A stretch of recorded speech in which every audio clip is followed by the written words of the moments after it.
năm trời lặng bao la tại vì trời bao la qua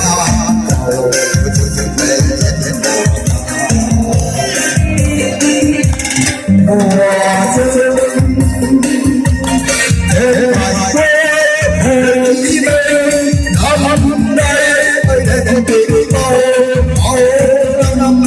con được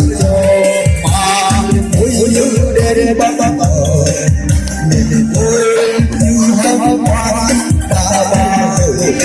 năm thơ đâu và bao năm ta mới đồng nhau sau đường ba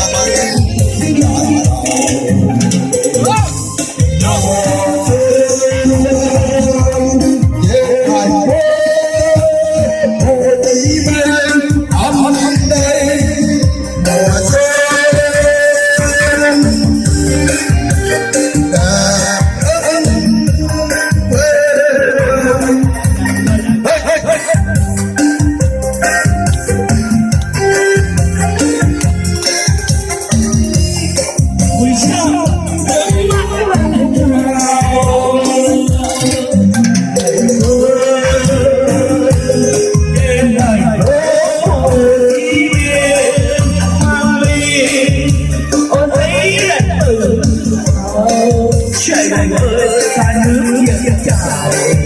người đi trong mơ